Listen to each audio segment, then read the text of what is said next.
हरिओम. भगवद्गीता बोध योगदास श्री जयगणेश जोशी यांनी केलेले निरूपण.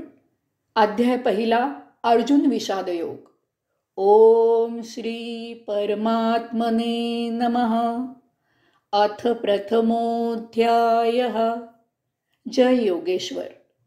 परमात्म्याला नमस्कार. अध्याय पहिला. श्लोक क्रमांक 19. सघोषधार्तराष्ट्राणां हृदयानि व्यदारयत् नभश्च पृथिवींश्चैव तुमुलारनुनादायन. आणि त्या महाभय शंखनादामुळे कपटाने अन्यायाने राज्य गिळंकृत करणाऱ्यांची हृदये विदीर्ण झाली. तसेच जमीन आकाश निनादून दुमदुमून गेले. सघोषधात्र राष्ट्राणाम हृदयानी व्यदारयत. संजय धृतराष्ट्रालाच हे पृथ्वीपते असे श्लोक क्रमांक 1 मध्ये संबोधून बोलत आहे.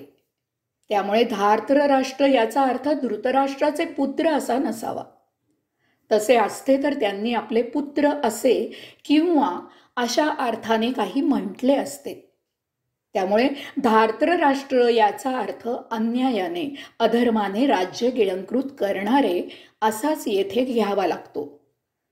धृतराष्ट्राच्या समोर त्याच्याच पुत्रांना तो अन्यायाने राज्य गिळंकृत करणारे असे म्हणून हे तो त्यालाच सांगत आहे.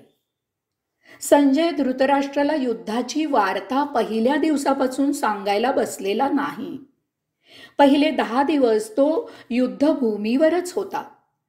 10व्या दिवशी अर्जुनाकडून पितामह भीष्माचार्यांचे पतन झाले. ते शरपंजर झाले आणि पृथ्वीवर बाणांच्या शय्येवर पहुडले.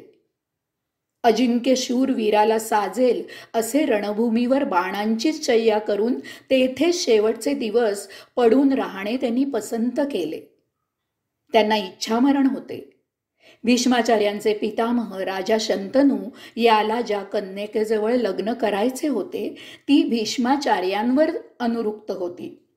अर्थात भीष्माचार्यांमुळे त्यांच्या पितामह राजा शंतनूची त्याच कन्यकेजवळ लग्न करण्याची इच्छा पूर्ण झाली नसती. आपल्या पित्याची इच्छा पूर्ण व्हावी यासाठी त्यांनी प्रतिज्ञा केली की मी आजन्म ब्रह्मचारी राहीन. ती त्यांनी अर्थातच शेवटपर्यंत पाळली. ती प्रतिज्ञा भीष्म प्रतिज्ञा म्हणून प्रसिद्ध आहे. यामुळे शंतनूने भीष्मांना स्वेच्छामरणाचा वर दिला होता. भीष्माचार्यांचे पतन झाले त्यावेळी सूर्याचे दक्षिणायन चालू होते. त्यामुळे उत्तरायण सुरू होईपर्यंत त्यांना देह ठेवणे उचित वाटले नाही. उत्तरायण सुरू व्हायला बरेच दिवस होते. तोपर्यंत त्यांना पाणी मिळणे आवश्यक होते. या पाण्याची व्यवस्था राजमहालीत थाटात न करता शूरवीराला रणांगणात शोभेल अशीच केली गेली. सर्वश्रेष्ठ धनुर्धारी अर्जुनाने जमिनीत बाण मारून भूगर्भातून जलाशयाची संततधार पितामह भीष्माचार्यांच्या मुखात स्त्रवत ठेवली. उत्तरायण सुरू झाल्यावर त्यांनी स्वेच्छेने देह ठेवला. 10 दिवस युद्ध होऊन पितामह भीष्माचार्यांचं पतन झालेलं आहे. आता युद्धाचा निकाल काय लागणार ते माहीत झालेले आहे. कौरव हरणार हे निश्चित आहे. अजूनही शरणागती पत्करून राहिलेल्यांचे प्राण वाचू शकतात असे संजयाला अप्रत्यक्ष सुचवायचे असावे. संजय सांगत आहे की महाभयावह शंखनादाने अन्यायी अधर्मी कौरवांना धडकी भरली. ते भीतीने कापू लागले. कर नाही त्याला डर कसली. ज्याने पाप केलेले असते त्याचेच मन त्याला खात असते. त्यालाच परिणामांची भीती वाटते. नभश्च पृथिवींश्चैव तुमुला रनुनादायन. त्या कांठाळ्या बसवणाऱ्या महाभयावह शंखनादाने जमीन आसमान दुमदुमून गेले. संजयाला सुचवायचे आहे की आता सर्व विश्वाला कळून येत आहे की अधर्माचे राज्य संपले.